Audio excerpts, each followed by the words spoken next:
Kelly from Michigan. Kelly, how you doing? I'm doing great. How are you guys doing? Hey, Kelly. Good, doing awesome. How are you? Hey, Martin. So, Kelly, you have a story for us? Sorry. Pardon? You have a story for us? Yeah. I was told you were going to do a topic of how I stopped believing, so I called in to talk about how I stopped believing. Oh, okay. Well, share with us. Well, I was in middle school, and I started reading a lot of Greek and Norse mythology, and I started wondering what happened to those gods, but that didn't really push me over yet.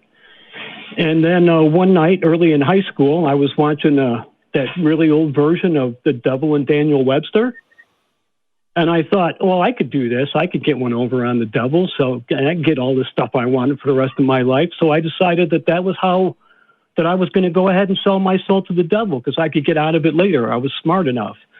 Called him for a week. He never showed up, and that's when I decided it was all fake. That's one way to do it. You summon the devil, nobody shows up, and Yeah. And how long ago was this? Yeah. Test your test the proposition, right? 19. Pardon? Oh, I was just saying, test the proposition, or test the hypothesis. Right. Right. This would have been about 1975 that I did that. Okay, so the immediate question that comes to mind right now is because we've all heard stories where someone will call us up and say that they did something similar to what you did. They say, God, if you're really there, then in some way it's going to manifest, and then something will happen in their life, like they'll turn on Spotify and the third song that's on their playlist just happens to be the song that they were thinking, so they see it as they were able to interpret that as a sign from God. This doesn't seem to have happened to you. So what went on differently in your mind, where instead of like interpreting something as a sign that the devil actually showed up, how did you set this whole thing up so that you wouldn't be fooled or wouldn't be taken by confirmation bias? Well, I was just a young kid. I just figured it was going to be just like we're taught that it was going to be. There was going to be a puff of smoke that smelled like sulfur and brimstone, and there he was going to be. So that's what I was just expecting him to poof up in the middle of my bedroom. So I don't know that if I would have had any confirmation bias if that had happened, I probably would have been sold 100%. But I didn't get anything happen to me at all. I mean, not even a weird incident all week long. So I was pretty convinced that there was nothing going on. And I chose to go for the devil instead of asking for God because I had talked to so many people that had asked God to manifest themselves in their lives, and they had never actually seen God. They would always talk about how something happened to them that they thought was a sign of God, but they had never actually seen God. And I had never read or heard of anybody seeing God since the days of the Bible, basically. So I was not expecting him to show up at all. But there was all these stories about the devil showing up. So I figured if I could get anybody to come, it would be him. And unfortunately, it didn't quite work out for you. Well, no, actually, it was fortunate because it got me out of my belief. I mean, it was pretty solid evidence that nothing was there for me anyway. Yeah. I still thought about it a little bit for the next few years, but after that, I was pretty convinced that I was out of that thing. And I moved on to other things like a lot of us do, into paganism and Buddhism and other stuff, and eventually just became a straight out atheist. See, that was going to be the next question that I had was like, a lot of people aren't able to just shut that off like a switch, even if they are brought face to face with direct contrary evidence to what they believe. There's usually still a little chunk of them that for some reason will still hang on. But it seems like to you were able to go very quickly from that. And you had a couple of other woo beliefs. And I think I've talked to you before or heard you before about some other beliefs that you may have had at one point and right back. But so it's very interesting to me that you were able to do that. And I think that's awesome.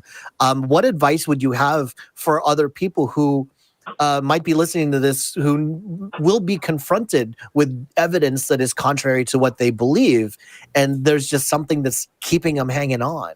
What advice do you have for those guys?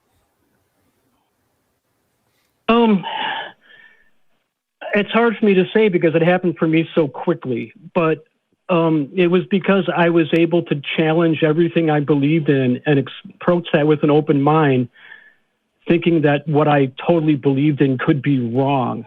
And that's the main thing, I think, is to keep your mind open and to think that everything that you think is real might not be.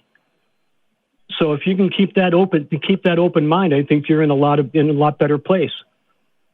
Yeah, absolutely, Kelly. Keeping an open mind is one of the, I mean, it's how we do scientific inquiry, but also it's just important in life. Humans are made to make assumptions and judgments. It's part of our survival instincts. And so to kind of be conscious of that and avoid making bad assumptions. I mean, if you make an assumption based on evidence, that's one thing, you know, but if you make an assumption based on one piece of evidence when there could be 20 others that contradict your conclusion, that's where you need to be careful. Is if you don't have all of the pieces of the puzzle, don't start to judge what the puzzle is. To end on a light note, because I think we have another call to get to here. I will ask you, Kelly, did you check the details? Because the devil is always in the details. Very good, very good. No, I didn't even see any details. That was the problem, right? Oh, and see, if there's no details, then there's no devil. Yep, I think that's it. If the devil is in the details and there are no details, ergo there is no devil. Yeah, I got to appreciate your adherence to the scientific method there of coming up with criteria for your experiment, having the results of the experiment not come out, therefore you question the original premise of whether or not the devil exists. I get that question a lot too, like about UFOs. Like, what would convince you that UFOs are actually, aliens? It's like, well, okay, here's the actual criteria that I have. You'd have to be able to demonstrate or prove its actual form. You'd have to show that where the origin was, and then you have to have some sort of predictability as to how it's going to behave. And so, thank you, Kelly, for setting aside, for showing us a nice little template for how we can examine these beliefs, and then afterwards learn to question the base premise because the results didn't turn out the way that we thought they would. Hello, Woodhouse. Yeah, well, he is not welcome. letting me host the show tonight, so he's going to host the show with me. I don't know if you could hear him, but he's been sitting next to me and crying very, very quietly, but still audibly. Kelly, you got any last thoughts to send to leave our audience with today? One thing I'd like to say, Puck, it was an honor being on a show with you. It's been one of my dreams, and I feel like I kind of fulfilled that today. So thank you for that. And I guess the only thing I can say is having an open mind doesn't mean that you believe in alternative facts.